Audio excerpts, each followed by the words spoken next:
If you want to come to Japan to work and live, rethink your options. Rethink again. I can tell you right now, living in Japan and visiting Japan for holidays, two different. This is the best place in the world to visit on a holiday. It is the worst place in the world to live as a foreigner.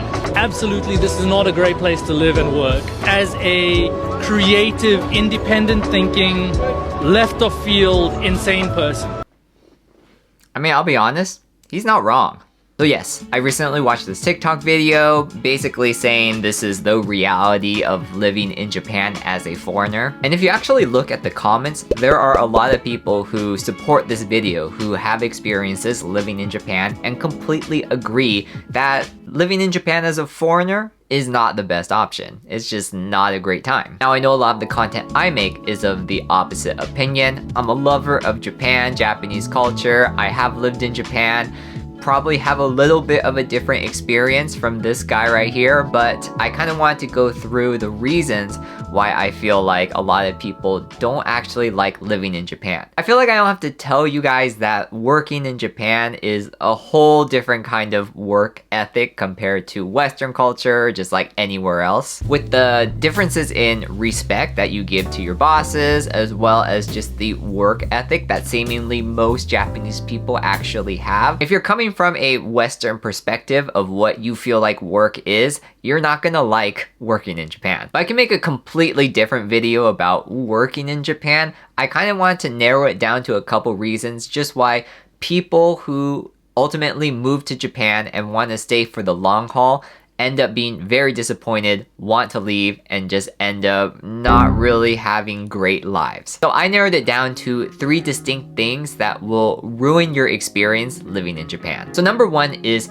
expectations. Now I feel like everyone has this grandeur idea of what living in Japan is going to be like. I mean, we see it from our favorite influencers. We also might see it from anime. I know actually a lot of people see it in anime and just kind of assume that, you know, the setting of an anime is going to be your life if you live in Japan. And honestly, a part of that is true. There is some kind of nostalgia that you feel just walking the streets of Japan, listening to the sounds that you also hear in anime as well. But the reality is, walking down the streets of Japan, that's not gonna be a full-time thing. That's not your whole encompassing experience of living in Japan. And there's gonna be a lot of hardships and a lot of things that are confusing that you need to adapt to. I think the main difficulty people don't really take into account when they're moving to Japan is the work. If you're gonna live in Japan, you're gonna need a job because you need to sustain yourself in some kind of way. And if you're working especially for a Japanese company, that's going to take a lot of time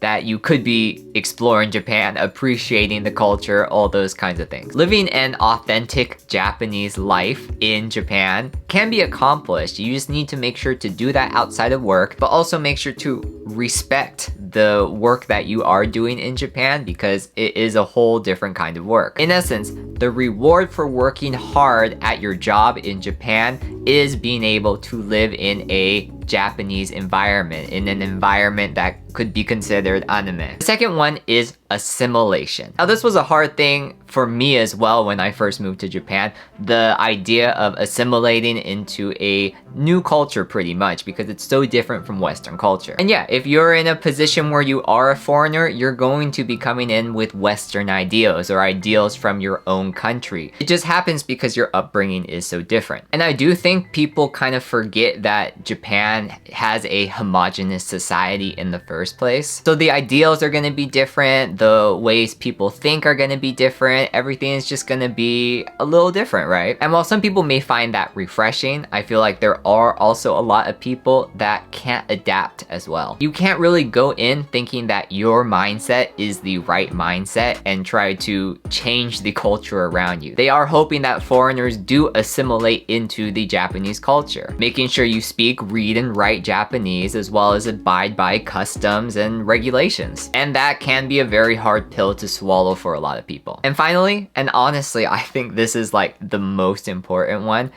being comfortable being alone. Now, just by moving to a brand new country, you're gonna have some kind of isolation, but it's so apparent if you're in Tokyo. Even if you're in Kyoto or Osaka or a kind of city out in the suburbs or anything like that, there is a sense of, you know, loneliness, kind of like figuring things out for yourself, individualism, but it's so much more apparent in Tokyo. I'm not saying that people aren't nice, it's just that people really do keep to themselves. So honestly, if you are a person who does not feel comfortable being alone, does not feel comfortable doing things alone and figuring things out alone, then I would really rethink the idea of moving to Japan in the first place. And I also think that's one of the biggest things that separates the tourists compared to people living in Japan. When you are a tourist, you're just staying there for a couple weeks at most probably, and you probably have a travel companion or are able to kind of find people to hang out along the way. It's a very different experience if you're living in Tokyo trying to actually make friends,